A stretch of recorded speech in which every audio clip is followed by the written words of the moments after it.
Well, last night this morning at 5:30, we got up and reset the moorings. She looks alright, but I'm going to hang about tonight and see how she's floating. And for now, me and Lyra's having a walk. We've been down we're down Crow Point now. There's Crow Point in actual fact on the horizon. I'm not going to go right out there because the wind is howling in there. So as long as I stay here in the burrows, it's lovely.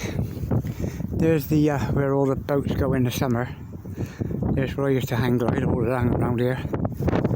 And there's the burrows. And there's where we just walked through from there. Now we're going to go back round this way and make our way back to the van. And tonight we're going to stay and check the mooring. But for now I better give the mate a ring and let him know I'm going to be home tomorrow. We'll be unwell. And for now, catch you later. Make our way back up. Lyra's having a drink out of the puddles. They're all rainwater, not no salt water. And this is a nice little tunnel now, about a quarter of a mile long. We walk up through here, dodging the puddles, and back to the campsite or the car park.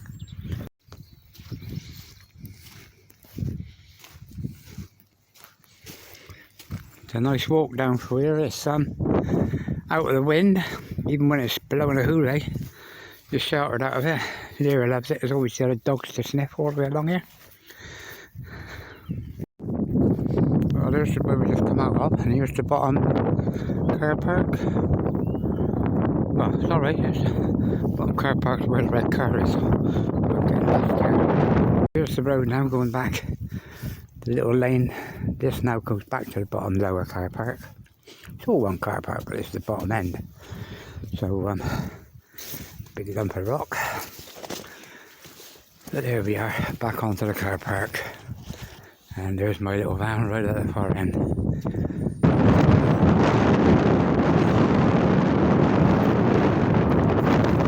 Anyway, that was where we used to congregate our boats. You can still see our boys out there.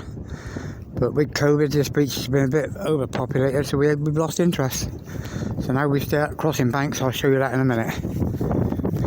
There's a little compound over there where you can leave your boats if you've got a small boat if you want to. But it's £50–60 a year. I think somebody said it's got up to 150. So it's not a very good compound.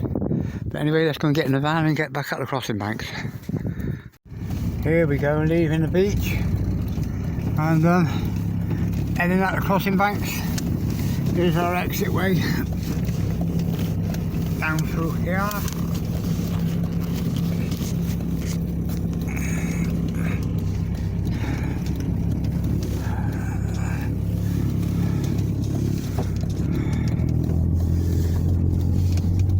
As we go past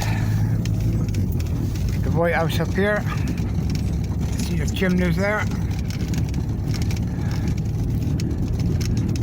First time I ever came in the dark, all I could see was a black skyline all the way along here, and I never had a clue where to come in from me mooring. And suddenly, as I was looking at the skyline of the bushes and the edges, I suddenly noticed this very square bit. And I thought, well, that ain't never natural. And I realised it was the chimney pot of the White House. And I knew my mooring was just in front of it. So that's what I done. I come in until I got close enough for me light to be able to see me mooring. And I managed to get on me mooring. So the White House for me was a bloody lifesaver that night. Anyway, been out a few times since then and I've learnt my lesson. So always come in and know where I'm going. Just on the toll road now, and this toll road's 1.25 miles, so about a mile up it, and that's where Crossing Banks is. Here's where we are. We just got to a place called Crossing Banks, so we're just reversing up there now, and we sit up here. All the boys get here. This is where we leave our boats in the summer now, and hang on, let's turn my rather noisy heater off. Yeah, here's where we leave our boats all summer now, and it's just as easy to go out from here as it is from down the bottom. It takes another 20 minutes to go down the river. Not a problem. Anyway, my boat's actually up the top there. So we'll be going out there in a minute. But for now, this is Crossing Banks. We're going to sit here and a break. Okay, that's enough of Crossing Banks. So let's get back to the boat and load up the gear, ready to get home tonight after the tide. Just coming up on the toll house, and today the gates are in operation. So come on. That's the house that the toll master lives in, and we're on our way out. Okay, that's where our boats are over there, and we've just come along from the toll road now. So I'm going to turn up here and park up here and back my van back into where the boats are, so as I can load all my kit on, ready for going home.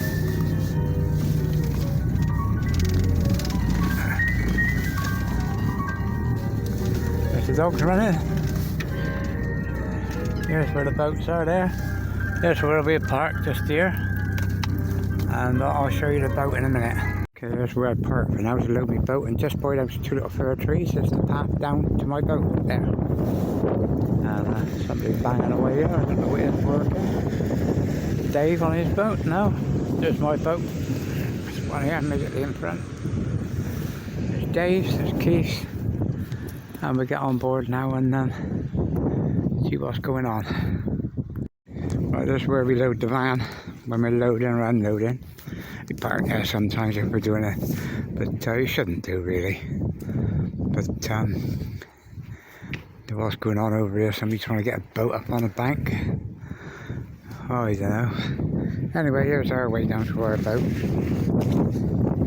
As you can see, I've reset the moorings.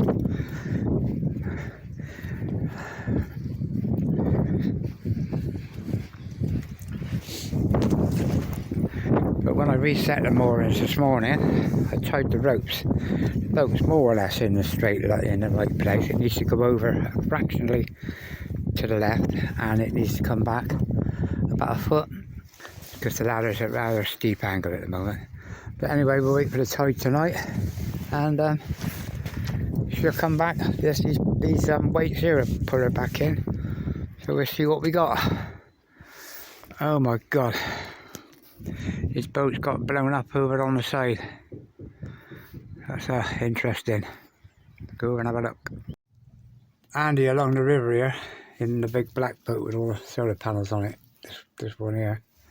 Woke up this morning, and his boat that was moored down in the side of the gully has actually floated up over the wall, and when the tides come, instead of going back off, the wind's held it back over and it fell off the wall. So he's down there now.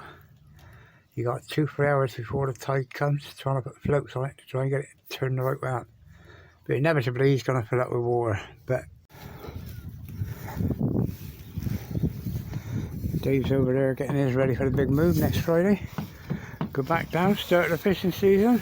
So as these clocks go forward.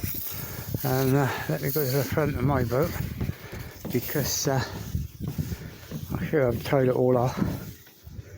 The front's all done now. You got the 2 side ones. These here, you got 3 coming on there. 3 lines going on to 2. This one here is a straight out in the middle to here, and he's solid. And that one here is a single straight out there, and he's solid. So look at all the knots to show how they are.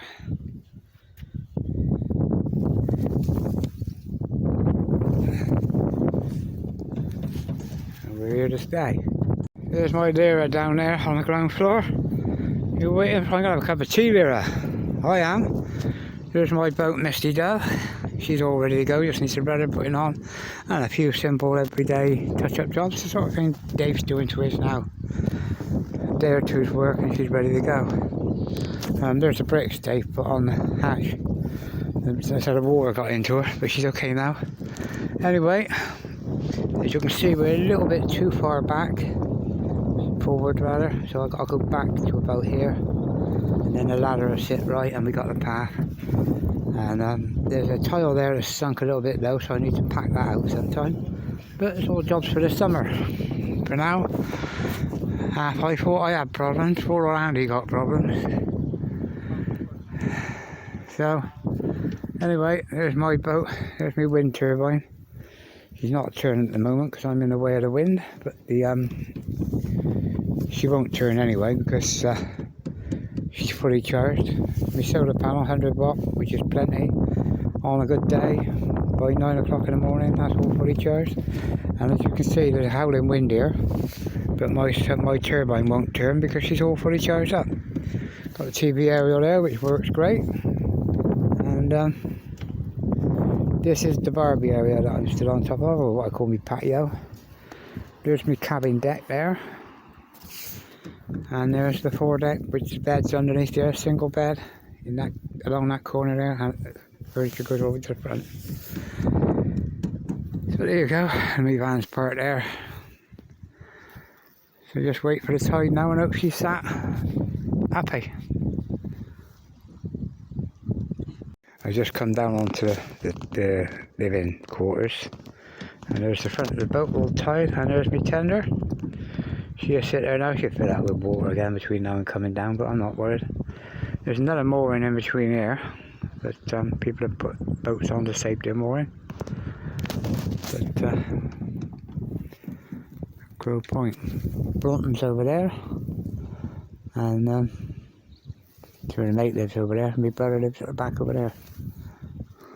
Back on the boat now. Lyra don't want to come on, she wants to sit out there. Tide is now starting to come. Another couple of hours and we will be floating again and see how we land, and then we can head home. But anyway, this is the back of the boat, what I come in here is dirty area. All that gets dirty because when you come in, all the dirt you try to keep there. But this is what I call a patio area.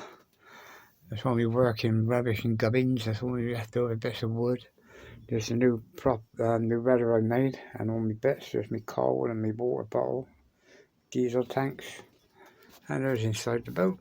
That's the living quarters.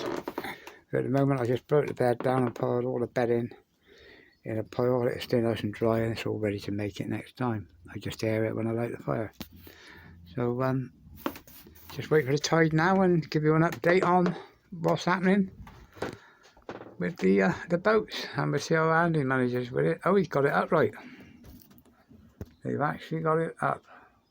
I am amazed. Well done, Andy. On the boat here, waiting for the tide. It's only 5 o'clock. So you've got 2-3 hours left yet. I'm sat here, it was quite cold sat on the back. So I thought, solid, I opened the fire up. I left the ashtray wide open, left the door wide open, and lovely heat. But I don't know if you're looking at the big fire now, it's just a big bright light, but I don't know if you can see the flames. If you look carefully, you see they're all getting sucked towards the back. There's no soot or smoke, and I think that chimney flue works fantastic. So there's a bit of fire log. That'll burn for a couple of hours, believe it or not, and just keep me warm while I'm sat here waiting for the tide. There is happy enough sat out there. Ain't you, madam? Okay, so we've sat on the boat. As I said, I light the fire for a bit because it got rather cold. But the fire's getting low now, and I've shut it. The tide's in, and what I've done, as soon as the tide come in, just as the boat was lifting off, rather than lifting off, it lifted off and went back. So that shows you that the front rope was too tight. But hopefully now she'll go back to 6 inches again when she lands again now, because she's floating further now. And I've let the rope off by about a foot, so we should be in a perfect position when the tide goes out. But I'm stuck on the boat now till the water goes out before we can get off. 10 to 7, and tide's gone down now. The boat's actually landed again, and she did move back. So now we're waiting, watching telly until we can get off, and then we'll see what she's like and head for home. Well, just going back round to the boat because I forgot to film the hand light come on. Now there's mine come on, but there's the boat. She floated. She's just another 5 inches back and she'll be spot on, and the front over slightly. because I should be in line with this. But anyway, I'll do that next time I'm down. For now, let's bite the dust and get home.